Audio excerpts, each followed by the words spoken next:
భారీ మెజారిటీలో నీలాంటి వ్యక్తులందరూ కూడా విపరీతంగా కష్టపడి వర్క్ చేశారు కాబట్టి వస్తుంది. అదేవిధంగా జనసేన పవన్ కళ్యాణ్ గారు జన సైనికులు అందరూ కూడా బాగా కోఆపరేట్ చేశారు.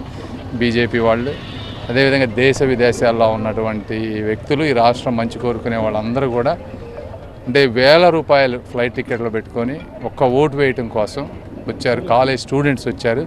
అందుకే ఈరోజు ఇంత భారీ మెజారిటీ వస్తూ ఉంది. సో కాబట్టి ఆ కృతజ్ఞత తప్పనిసరిగా గుర్తుపెట్టుకుంటాం. ఇక్కడే కాదు అన్ని ప్లేసుల్లో 7 వస్తూ ఉన్నాయి. అవునా ఇంకేముంది అన్ని 7 అన్నీ. కాకపోతే మంచి మెజారిటీ వస్తుంది. మాకు ఈస్ట్లో 40,000 వస్తుంది. హిస్టరీలో లేదు. నందమూరి తారక రామారావు గారు 1983లో బాబు ఖాన్ గారికి వచ్చింది. మళ్ళీ ఈరోజు వస్తుంది. సో చరిత్ర తిరగరాయబడతా ఉంది ఈరోజు పరిస్థితి. థ్యాంక్ యూ అమ్మ. Thank you.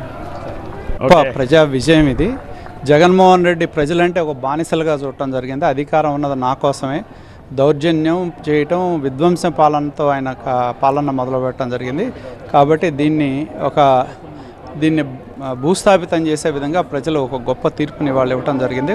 ఓ ప్రజా విప్లవం ఇవాళ రాష్ట్రంలో చూస్తూ ఉన్నాం. రాష్ట్రం అంతా కూడా జగన్మోహన్ రెడ్డి పరిపాలనకు వ్యతిరేకం ఒక పెద్ద ఎత్తున మరి ఒక సునామీ లాగా రాష్ట్రాన్ని చుట్టేస్తూ ఉంది. తెలుగుదేశం పార్టీ, జనసేన, బీజేపీ 3 కూడా కూటమిగా అధికారంలోకి వస్తూ ఉన్నాం. Thank you.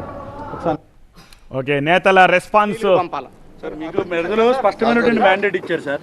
ఈ వీటి సంబంధించి